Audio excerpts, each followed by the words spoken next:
CSK versus SRH dream 11 prediction की आज की हमारी टीम बनाने से पहले हम डिस्कस कर लेते KKR वर्सेस TCK हुए मैच में, जिसमें हमारी टीम कॉम्बिनेशन ने तो जोरदार परफॉर्मेंस दी ही, वहीं हमारे ट्रम्प प्लेयर ने भी जोरदार परफॉर्मेंस दी। टेलीग्राम चैनल पर मैंने आपको 5 ट्रम्प प्लेयर इस मैच के दिए थे और पांचों के पांचों ट्रम्प प्लेयर ड्रीम टीम में जगह बनाने में कामयाब हुए थे। तो आपको इस मैच में कुछ नहीं करना था, आपको बस 6 सेफ प्लेयर अपनी टीम में चुनने थे और उसके लिए भी आपको कोई मेहनत करने की जरूरत नहीं थी, क्योंकि GL कॉम्बिनेशन 2 में मैंने साफ साफ ये कंडीशन बताई थी कि ज्यादा स्कोर बनेगा, KKR का टॉप ऑर्डर स्कोर करेगा और दिल्ली का टॉप ऑर्डर फ्लॉप होगा। इस टीम में आपको बस कुछ चेंजेस करने थे और ट्रम्प प्लेयर लेने थे। तो 4 करोड़ की रेस में आप काफी क्लोज आ सकते थे इस मैच में। अब बहुत लोगों के 1000 के आसपास के रैंक के स्क्रीनशॉट भी मेरे पास आए हैं, लेकिन इस मैच में मुझे लगता है कि कंफर्म बहुत लोगों ने और भी अच्छी रैंक हासिल करी होगी। तो जो लोग स्क्रीनशॉट शेयर करने से डर रहे हैं कि उनकी प्राइवेसी लीक हो सकती है, तो वो यूजर आईडी अपनी ड्रीम 11 की हाइड करके भी विनिंग स्क्रीनशॉट भेज सकते हैं, क्योंकि आपके विनिंग स्क्रीनशॉट से बहुत लोग फैंटेसी में अच्छा करने के लिए मोटिवेट होंगे। तो आपका एक विनिंग स्क्रीनशॉट हजारों लोगों को और भी अच्छा करने के लिए मोटिवेट करेगा, इसलिए अपने विनिंग स्क्रीनशॉट मेरे टेलीग्राम आईडी पर जरूर भेजें। अब एक होता है मैच से पहले प्रेडिक्शन देना और एक होता है पूरे IPL टूर्नामेंट स्टार्ट होने से पहले प्रेडिक्शन देना। अगर आपने मेरा ये वीडियो देखा हो तो मैंने इसमें साफ साफ बताई थी अपनी दिल्ली कैपिटल्स की स्ट्रैटेजी।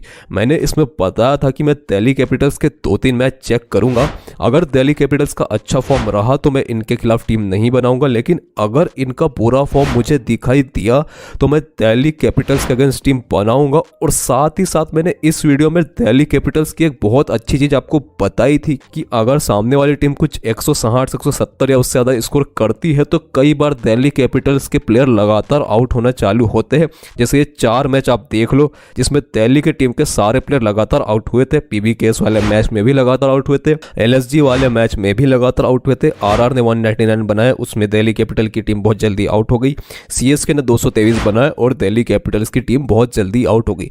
और ये चीज इनके साथ सालों से होती आ रही है, कोई नई चीज नहीं है। तो हमारे क्रिकेट के नॉलेज प्लस लॉजिक और स्टैट्स का यूज करके हम फैंटेसी में बहुत अच्छी टीम बना सकते हैं और बहुत अच्छी रैंक ला सकते हैं, इसका ये बहुत अच्छा सबूत है। और सिर्फ दिल्ली कैपिटल्स ही नहीं, मैंने इस वीडियो में सारे टीम्स की अपनी स्ट्रेटेजी बताई है और मैं अभी से बोल रहा हूँ कि RCB का एक मैच ऐसा होगा जिसमें वो 10 या 9 विकेट से या तो जीतेंगे या 10 या 9 विकेट से हारेंगे, क्योंकि हर साल RCB का एक न एक मैच ऐसा होता है जिसमें या तो पूरी तरह से फ्लॉप होते हैं या पूरी तरह से हिट होते हैं। तो RCB वाले मेरे सारे प्रेडिक्शन वीडियो जरूर देखना, उसमें एक न एक दिन ऐसा ग्रैंड लीग कॉम्बिनेशन बनेगा जो आपको टॉप 100 में कंफर्म रैंक लाकर देगा ग्रैंड लीग में। और यही नहीं, हमारे सारे वीडियोस में जो बातें हम डिस्कस करते हैं उसमें कई सारी बातें मैच में सही जाती है और कई सारे प्रेडिक्शन हमारे डेली सही होते हैं। अब बाकी हमारे किन किन मैचेस में कितने प्रेडिक्शन सही गए हम कल डिस्कस करेंगे और कल हम विनिंग स्क्रीनशॉट भी डिस्कस करेंगे, जिससे आपको और मोटिवेशन मिलेगा,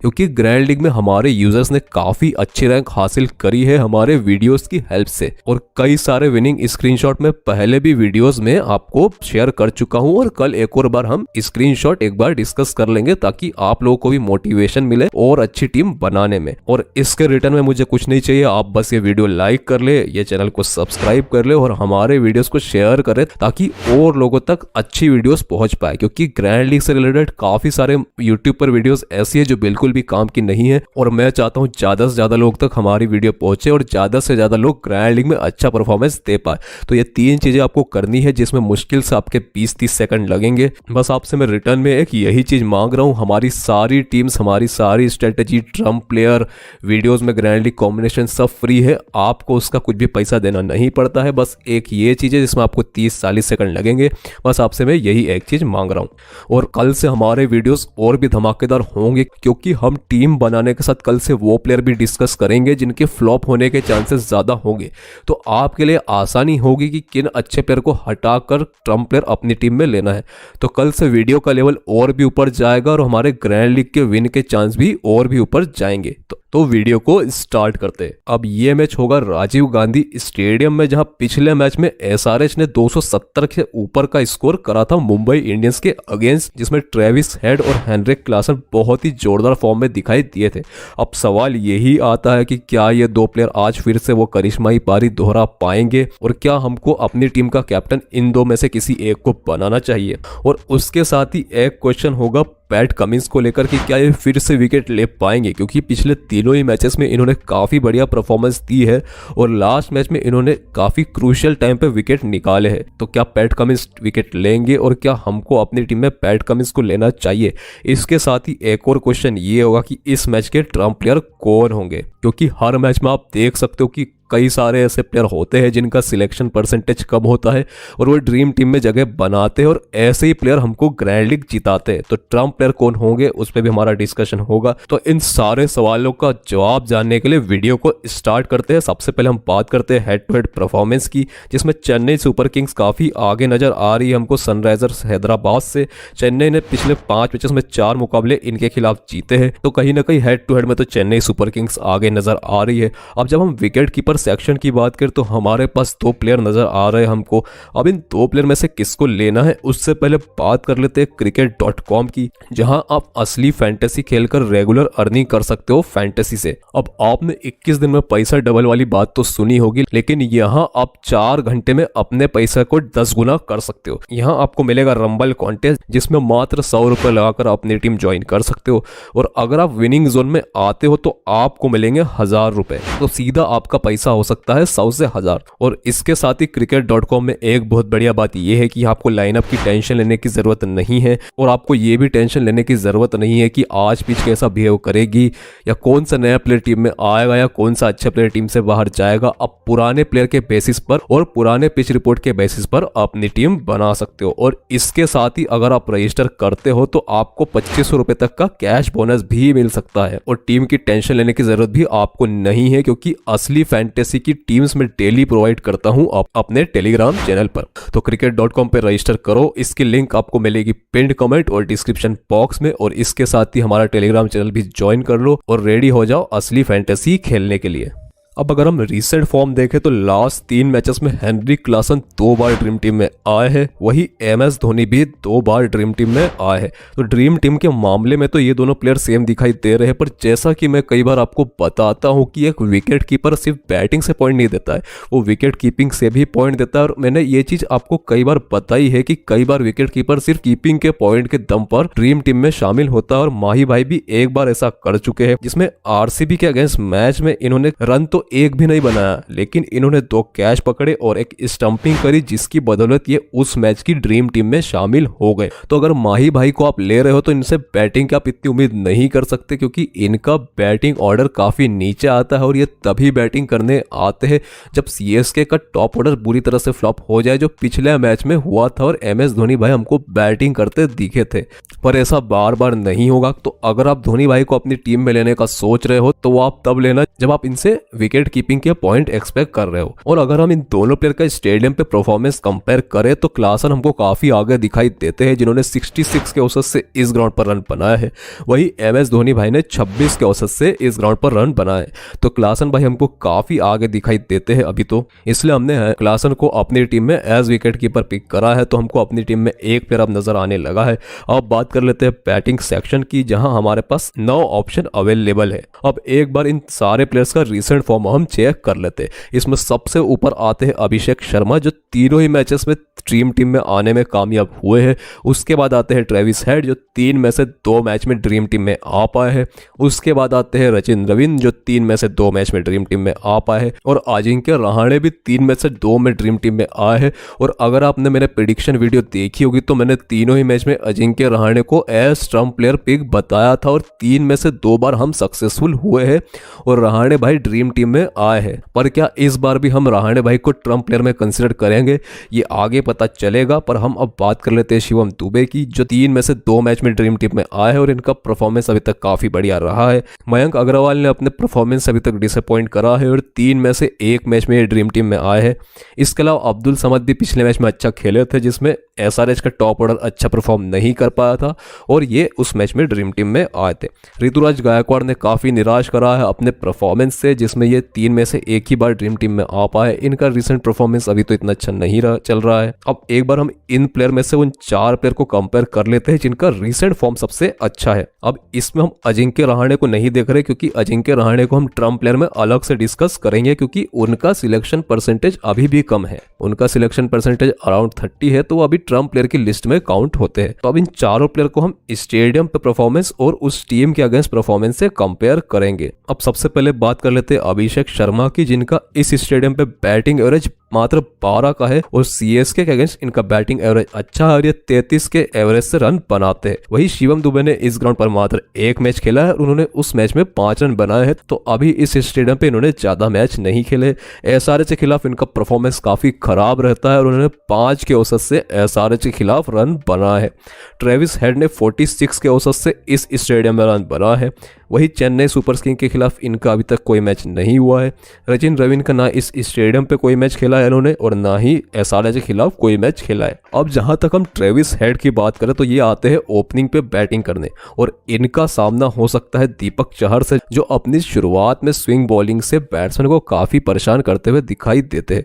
लेकिन ट्रेविस हेड दीपक चहर को काफी अच्छा खेलते हैं। 9 बॉल इन्होंने दीपक चहर की खेली है और उसमें 25 रन इन्होंने दीपक चहर को मारे हैं। वही रचिन रविन को पैट कमिंस थोड़ा परेशान करते हुए दिखाई दे सकते हैं, जिसमें 7 बॉल पर इन्होंने एक बार रविंद्र को आउट करा है। और यही नहीं, रविन का और भी एसआरएच के बॉलर के अगेंस्ट रिकॉर्ड खराब रहा है, तो इस चीज को हम जरूर कंसिडर करेंगे टीम बनाते वक्त। अब अगर हम अभिषेक शर्मा का दीपक चहर के अगेंस्ट परफॉर्मेंस देखें तो इन्होंने 3 बॉल दीपक चहर की खेली है और 1 बॉल पे ये आउट भी हो चुके हैं। तो अभी ये सब एनालिसिस से लग रहा है कि देखो अभिषेक शर्मा का इस स्टेडियम पे परफॉर्मेंस इतना अच्छा नहीं है और मुझे लगता है कि रहमान और दीपक चहर जैसे बॉलर उनको शुरुआत में परेशान कर सकते हैं। तो अगर मान लो मयंक अग्रवाल जल्दी आउट होते हैं और अभिषेक शर्मा उनकी जगह आते हैं तो उनको ये बॉलर परेशान कर सकते हैं। इसलिए अभी हमने एक प्लेयर लिया है ट्रेविस हेड और दूसरा प्लेयर लिया है शिवम दुबे। वो हमने इसलिए लिया है कि शिवम दुबे आएंगे मिडिल ओवर में बैटिंग करने और मिडिल ओवर में उनका परफॉर्मेंस सीएसके के गेंदबाज के अगेंस्ट काफी बढ़िया रहा है और शिवम दुबे का एसआरएच के मिडिल ओवर बॉलर्स के अगेंस्ट परफॉर्मेंस बढ़िया रहा है। तो कहीं ना कहीं हो सकता है वो इस मैच में अच्छा परफॉर्मेंस देके जाए और उनका रिसेंट फॉर्म भी काफी बढ़िया चल रहा है। तो इस वजह से अभी मैंने शिवम दुबे को अपनी टीम में लिया है। अब रचिन रविन को लेना है कि नहीं ये आगे हम देखेंगे। अगर हमारी टीम में कोई अच्छे बैट्समैन की जगह बचेगी तो उसमें हम रविन को जरूर लेंगे। अभी के लिए हमने उनको अपनी टीम में नहीं लिया है। अब एक बार हम डिस्कस कर लेते हैं उन बैट्समैन के बारे में जिनका सिलेक्शन परसेंटेज कम है। तो हमको 4 बैट्समैन दिखाई देते हैं। अब इनको हम एवरेज फैंटेसी पॉइंट से कंपेयर कर लेते हैं। तो जहां तक मयंक अग्रवाल की बात है तो पिछले 5 मैचेस में इन्होंने 42 एवरेज फैंटेसी पॉइंट दिए हैं। इसके कंपैरिजन में रहाणे थोड़े पीछे नजर आते हैं, जिन्होंने पिछले 5 मैचेस में 37 फैंटेसी पॉइंट दिए हैं। समीर रिजवी और भी पीछे नजर आते हैं, जिन्होंने 27 फैंटेसी पॉइंट दिए हैं और उसके बाद आते हैं अब्दुल समद, जिन्होंने 20 फैंटेसी पॉइंट दिए हैं। अब समीर रिजवी की बात करें तो इनका बैटिंग ऑर्डर काफी नीचे आता है और जब भी इनको बैटिंग का कुछ मौका मिला है तो अभी तक तो ये परफॉर्म नहीं कर पाए है। इस ऑक्शन में चेन्नई ने इनके लिए काफी पैसे लगाए हैं, लेकिन अभी तक इनके बल्ले से वैसी परफॉर्मेंस हमने नहीं देखी है। अब बात कर लेते हैं अजिंक्य रहाणे की, जिसपे हमने पिछले 3 मैचेस में तो काफी भरोसा दिखाया था और ये 3 में से 2 में हमारे भरोसे पर खरे भी उतरे थे। लेकिन इस मैच की जहां तक बात करें तो इनको खतरा हो सकता है मयंक मार्कंडे से, जिन्होंने इनको 2 बॉल डाली है और 1 बॉल पे ये आउट भी हो चुके हैं। वही पैट कमिंस ने इनको 1 बॉल डाली है और 1 बॉल पे ये आउट हुए। वही इनका इस स्टेडियम पे परफॉर्मेंस भी इतना अच्छा नहीं रहा है और उन्होंने 23 के औसत से रन बनाए हैं। तो कहीं ना कहीं इस मैच में मुझे लगता है कि अजिंक्य रहाणे के फेल होने के चांसेस है। तो जो हम पहली टीम बनाते हैं वो बिल्कुल लॉजिक और स्टेट्स के बेसिस पर बनाते हैं, तो उस टीम में अभी तो इनकी जगह हमको नहीं दिखाई दे रही। लेकिन जब हम रिस्की ग्रैंड लीग कॉम्बिनेशंस बाद में डिस्कस करेंगे तो उसमें 1-2 टीम में इनको हम जरूर ट्राई कर सकते हैं, क्योंकि एक फायदा इनका अभी ये चल रहा है कि इनका सिलेक्शन परसेंटेज कम है। तो ये टर्म प्लेयर की लिस्ट में भी बने हुए, इसलिए हम इनको एक टीम में ले सकते हैं। ये वाली टीम में अभी इनके लिए जगह नहीं है। अब बात कर लेते हैं बड़े बड़े प्लेयर की, वो है ऋतुराज गायकवाड़, जिन्होंने एसआरएच के खिलाफ काफी अच्छे औसत से रन बनाए हैं। इन्होंने 54 के औसत से एसआरएच के खिलाफ रन बनाए हैं। अब बड़े प्लेयर का अच्छी बात ये होती है कि ये 2-3 मैच में नहीं भी चलते तो फिर एक मैच ऐसा निकल कर आता है जिसमें ये काफी अच्छा परफॉर्मेंस देते दिखाई देते हैं। जैसे शुभमन गिल ने अभी पिछले मैच में काफी अच्छी परफॉर्मेंस दी, जिनका रिसेंट फॉर्म भी इतना अच्छा नहीं चल रहा था। तो हो सकता है ऋतुराज गायकवाड़ इस मैच में अच्छा परफॉर्मेंस दे दे। इनका रिसेंट फॉर्म इतना भी बुरा नहीं है, ये 3 मैच में एटलीस्ट एक में तो ड्रीम टीम में आई है, तो इनको भी लेना बनता है, इसलिए इनको भी हमने अपनी टीम में पिक कर लिया है। तो हमको अब 4 बैट्समैन अपनी टीम में नजर आने लगे हैं। अब बात कर लेते हैं बॉलिंग सेक्शन की, जिसमें हमको 8 प्लेयर अभी नजर आ रहे हैं। अब अगर हम इनका रिसेंट फॉर्म देखें तो पैट कमिंस सबसे आगे दिखाई देते हैं, जो 3 मैच में ड्रीम टीम में आए हैं। उसके बाद आते हैं मुस्तफिजुर रहमान, जो 3 मैचेस में 2 में ड्रीम टीम में आने में कामयाब हुए हैं। और उसके बाद आते हैं जयदेव उनटकर, जिन्होंने 2 मैच खेले हैं और 1 मैच में वो ड्रीम टीम में आए थे।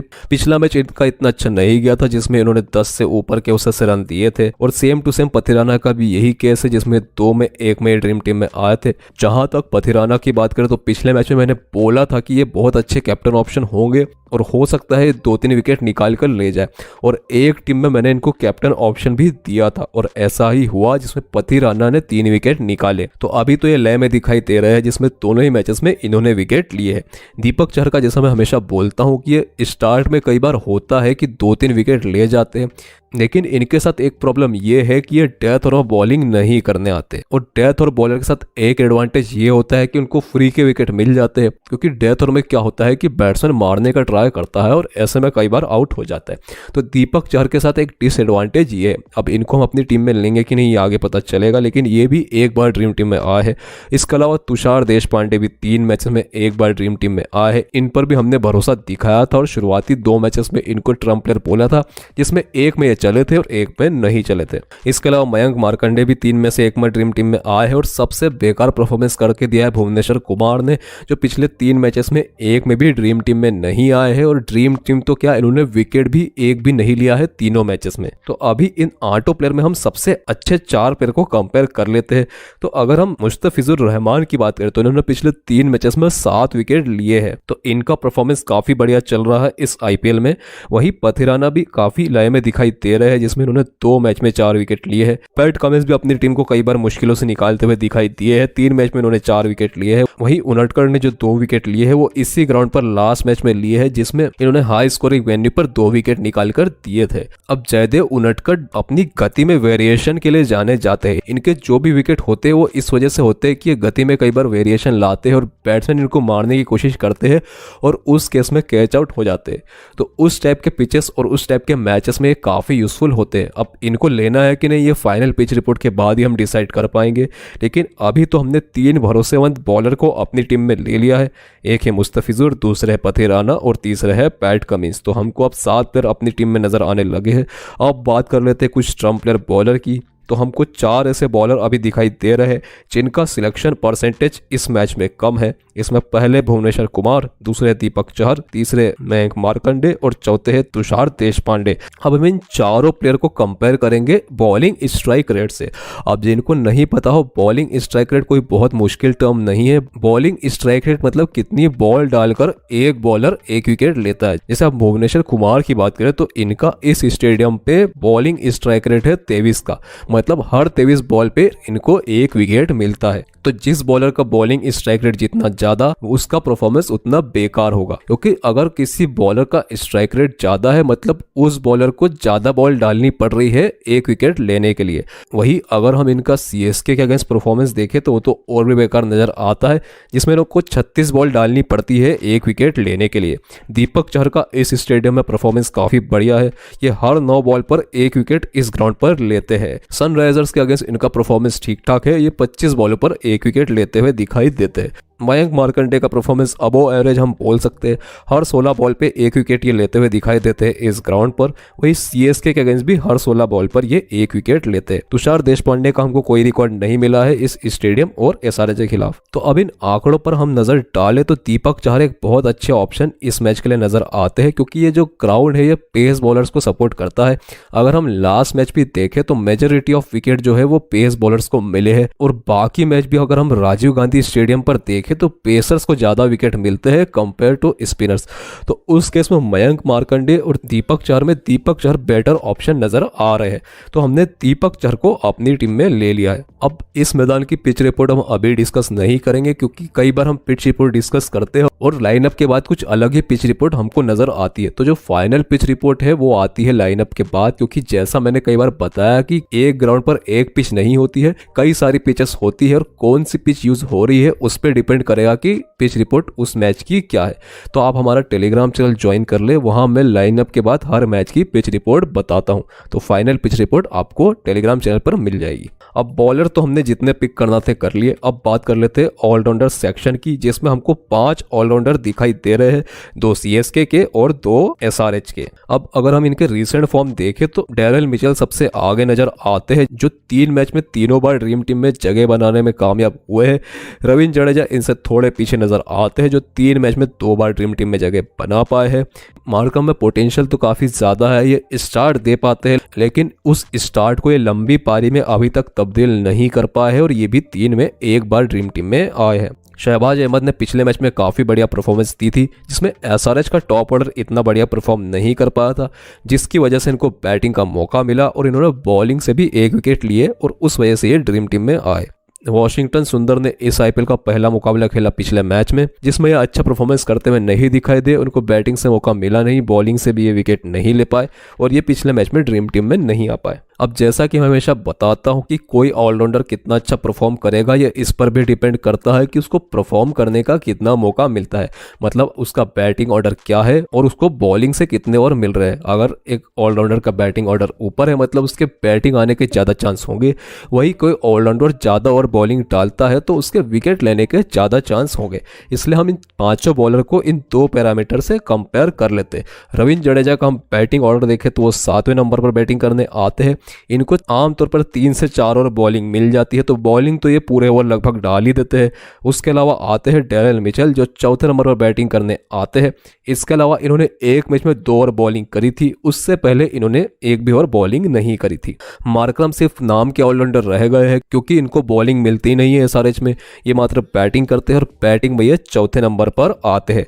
उसके अलावा आते हैं शहबाज अहमद, जो 6ठे नंबर पर बैटिंग करने आते हैं। उसके अलावा ये 2 से 3 ओवर बॉलिंग डालते हैं।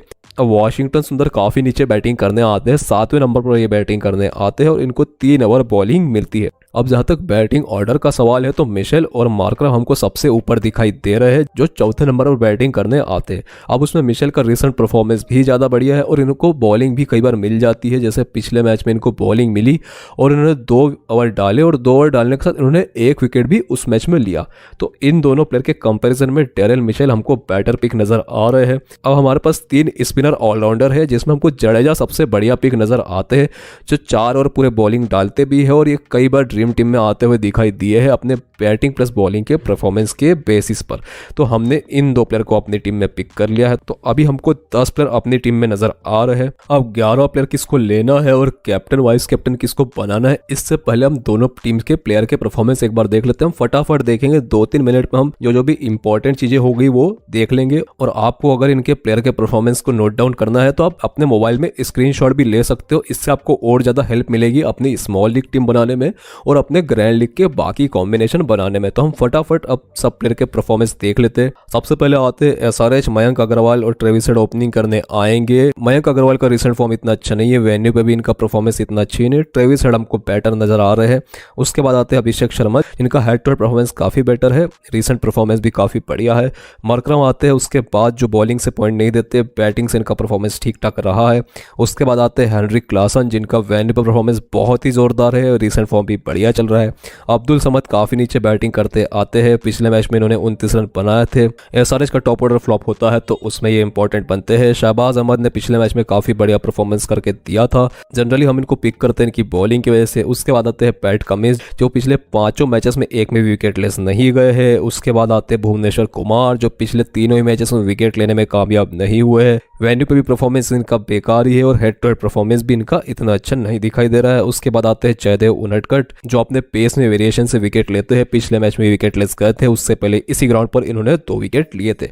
मार्कंडे का रिसेंट फॉर्म ठीक ठाक है, एक ही मैच में विकेट लेस गए हैं। उसके बाद आते हैं वॉशिंगटन सुंदर जो जनरली अपनी बॉलिंग से पॉइंट देते हैं, पिछले 5 मैचेस में ये विकेटलेस गए हैं। उसके अलावा फिर हम सीएसके की बात करें तो आते हैं ऋतुराज गायकवाड़ जो अभी तक लय में इतने नहीं दिखाई दिए, एक में उन्होंने 46 रन बनाए हैं, हेड टू हेड परफॉर्मेंस काफी बढ़िया है इनका। उसके बाद आते हैं रचिन रविंद्र जिन्होंने अपने पहले आईपीएल सीजन में काफी इंप्रेस करा है। उसके बाद आते हैं अजिंक्य रहाणे जो बहुत ही ट्रम्प प्लेयर अभी तक तो निकल कर आए हैं। उसके बाद आते हैं डेरेल मिचेल जिन्होंने काफी बढ़िया परफॉर्मेंस करके दिया है और एक मैच में ये बैटिंग बॉलिंग दोनों से परफॉर्मेंस करते हुए दिखाई दिए है। उसके बाद आते हैं शिवम दुबे जिनका रिसेंट परफॉर्मेंस काफी बढ़िया चल रहा है और मात्र एक मैच ऐसा गया है जिसमें उन्होंने 30 से कम का स्कोर बनाया है। रविंद्र जडेजा का भी परफॉर्मेंस काफी बढ़िया हमेशा ही रहता है। हेड टू हेड में लास्ट टाइम जब ये खेले थे एसआरएच के खिलाफ तो उन्होंने 3 विकेट लिए थे। सीएसके ने समीर रिजवी को काफी महंगे में खरीदा, इनका परफॉर्मेंस अभी तक उतना अच्छा नहीं रहा है। अगर सीएसके का टॉप ऑर्डर ड्रॉप होता है तो उस केस में एक टीम मैन को ट्राई करा जा सकता है। एमएस धोनी भाई को बैटिंग का इतना मौका नहीं मिलता है, जनरली ये विकेट कीपिंग से पॉइंट देते दिखाई देते हैं। उसके बाद आते हैं पथिराना जो बहुत इंपॉर्टेंट पिक बनते हैं, पिछले 5 में एक मैच में भी ये विकेट लेस नहीं गए हैं। उसके बाद आते हैं दीपक चहर जो स्टार्ट में कई बार विकेट लेते हुए दिखाई दिए हैं, पिछले मैच में विकेट लेस गए थे लेकिन उससे पहले इन्होंने चारों मैच में विकेट लिए थे। उसके बाद आते हैं तुषार देशपांडे जो जनरली डेथ ओवर्स में विकेट लेते हैं। उसके बाद आते हैं मुस्तफिजुर रहमान जिन्होंने इस आईपीएल में काफी बढ़िया परफॉर्मेंस करके दिया है। अब अगर हम जीएल कॉम्बिनेशन 1 की बात करें तो 10 प्लेयर हमारे पास ऑलरेडी है। अब आप एसआरएच के 2 प्लेयर में से किसी एक को ले सकते हो, या तो आप एसआरएच का एक बॉलर ले सकते हो। अब उसमें भुवनेश्वर कुमार इतना अच्छा ऑप्शन मुझे नहीं दिखाई दे रहा है क्योंकि इनका रिसेंट फॉर्म काफी खराब है और उनका स्टेडियम पे परफॉर्मेंस भी इतना अच्छा नहीं है। तो मयंक मार्कंडे को आप अपनी टीम में ले सकते हो अगर आपको लग रहा है कि इस टीम में एक एसआरएच की बॉलर की जरूरत है तो, या अगर आप चाहते हो कि आपको एसआरएच का बॉलर भी मिल जाए और वो बैटिंग से भी पॉइंट दे, क्योंकि एसआरएच के हमने 2 बैट्समैन इस टीम में लिए हैं, तो आप शहबाज अहमद को भी ट्राई कर सकते हो जो बॉलिंग से भी 2-3 ओवर डालेंगे और बैटिंग से भी वो 6-7 नंबर पर बैटिंग करने आ जाएंगे। तो इन दोनों प्लेयर में से एक को आप अपनी इस टीम में ले सकते हो। उसके अलावा अगर हम कैप्टन ऑप्शन की बात करें तो डेरेल मिचेल इस टीम में काफ़ी बढ़िया कैप्टन ऑप्शन नज़र आते हैं, जो बैटिंग से तो अभी तक 60-70 रन नहीं मार पाए हैं, लेकिन मान लो इस मैच में वो 40-50 रन मार देते हैं और एक आध विकेट ले जाते हैं तो कैप्टन ऑप्शन फिर वो निकल कर आएंगे इस मैच के। क्लासन लंबी इनिंग खेलने के लिए जाने जाते हैं, जो इस आईपीएल भी अच्छा परफॉर्म कर रहे हैं और पिछले आईपीएल भी इन्होंने काफ़ी बढ़िया परफॉर्मेंस दी थी। मुस्तफिजुर रहमान एक मैच में विकेटलेस नहीं गए हैं, काफ़ी बढ़िया परफॉर्मेंस ये कर रहे हैं। अगर मान लो ये फिर से इस मैच में 2-3 विकेट ले लेते हैं तो वाइस कैप्टन के ऑप्शन बन जाते। सेम केस है पथिराना का जो कई मैचेस में 2-3 विकेट लेते हुए दिखाई देते हैं, जैसा कि इन्होंने पिछले मैच में 3 विकेट लिए हैं, तो ये भी बढ़िया वाइस कैप्टन के ऑप्शन इस कॉम्बिनेशन में बनते हैं। अब बात कर लेते हैं कुछ रिस्की ग्रैंड लीग कॉम्बिनेशंस की, जिसमें पहला कॉम्बिनेशन इस कंडीशन पर बेस्ड है कि स्कोर ज्यादा बनेगा और दूसरी कंडीशन ये है कि दोनों टीम के टॉप ऑर्डर बैट्समैन रन करेंगे। तो अगर आप ये टीम देखो तो इसमें हमने दोनों टीम के टॉप ऑर्डर बैट्समैन को लिया है, जहां सीएसके के हमने गायकवाड़, रविंद्र और रहाणे को लिया है, वही एसआरएच के हमने मयंक अग्रवाल, ट्रेविस हेड और अभिषेक शर्मा को लिया है। साथ में क्लासन को भी हमने लिया है विकेट कीपिंग प्लस बैटिंग के लिए। और कोई 2 बैट्समैन बड़ा स्कोर करेगा तो इसका सीधा मतलब ये है कि जब हम कैप्टन वाइस कैप्टन डिस्कस करेंगे तो हम सिर्फ बैट्समैन को ही इन ऑप्शंस में रखेंगे। जैसा कि हम यहाँ देख सकते हैं कैप्टन ऑप्शन है हमारे पास गायकवाड़, जिनसे एक बड़ी पारी की हम उम्मीद कर रहे हैं जो बहुत दिन से नहीं आई है। उसके अलावा है ट्रेविस हेड जो काफी जोरदार फॉर्म में दिखाई दे सकते हैं। उसके बाद वाइस कैप्टन में भी हमने दोनों बॉलर को ही रखा है, जिसमें आते हैं रचिन रविंद्र और अभिषेक शर्मा, जो 3 में से 3 मैच में ड्रीम टीम में आने में सफल हुए हैं। तीसरा ग्रैंड लीग कॉम्बिनेशन इस पर बेस्ड है कि एसआरएच का टॉप ऑर्डर फ्लॉप होगा और सीएसके के टॉप ऑर्डर रन बनाएगा। सीएसके की हम बॉलिंग लाइनअप देखें तो उसमें दीपक चहर और मुस्तफिजुर रहमान जैसे बॉलर दिखाई देते हैं, जो कई बार लाइन से विकेट ले जाते हैं स्टार्टिंग ओवर में। तो अगर ऐसा इस बार होता है तो एसआरएच का टॉप ऑर्डर को हमको अपनी टीम से बाहर करना पड़ेगा। तो हमने ट्रेविस हेड और मयंक अग्रवाल को अपनी टीम से बाहर कर दिया है, साथ ही हमने अभिषेक शर्मा को भी अपनी टीम से बाहर कर दिया है। और इसमें तीसरी कंडीशन ये है कि एसआरएच की पहली बैटिंग होगी। तो अब होगा क्या कि एसआरएच इतने रन नहीं बना पाएगी और उस रन को सीएसके आसानी से चेस कर लेगी, इसलिए हमने सीएसके के टॉप ऑर्डर बैट्समैन को ही अपनी टीम में लिया है।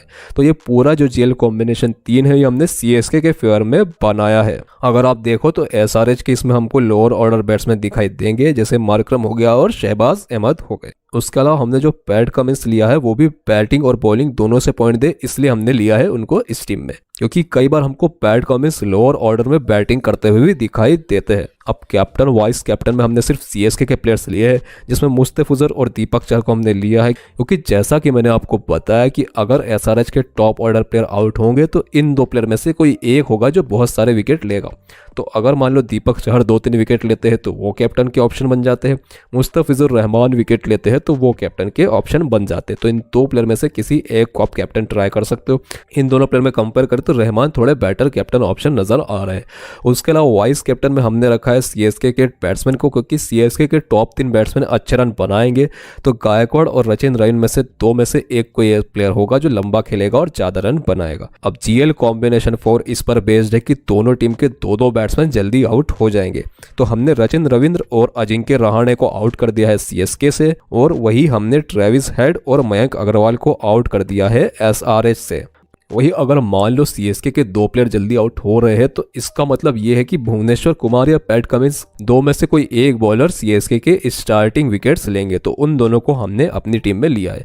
कोई एक बॉलर 2 से ज़्यादा विकेट लेगा, इसका सीधा मतलब ये है कि जब हम कैप्टन वाइस कैप्टन इस टीम में बनाएंगे तो हमको कोई बॉलर को कैप्टन या वाइस कैप्टन बनाना पड़ेगा। वही कोई एक बैट्समैन लंबी नहीं खेलेगा, मतलब कोई बैट्समैन कैप्टन का दावेदार होगा। अब जहां तक इस कॉम्बिनेशन की कैप्टन की बात है तो हमने मिडिल ऑर्डर के 2 बैट्समैन को कैप्टन बनाया है, क्योंकि अगर दोनों टीम के 2 बैट्समैन जल्दी आउट हो रहे हैं इसका सीधा सीधा मतलब ये है कि मिडिल ऑर्डर बैट्समैन को अब दारोमदार संभालना पड़ेगा। इसलिए हो सकता है मार्करम या शिवम दुबे लंबी पारी खेल जाए, इसलिए हमने इन दोनों प्लेयर को कैप्टन ऑप्शन रखा है।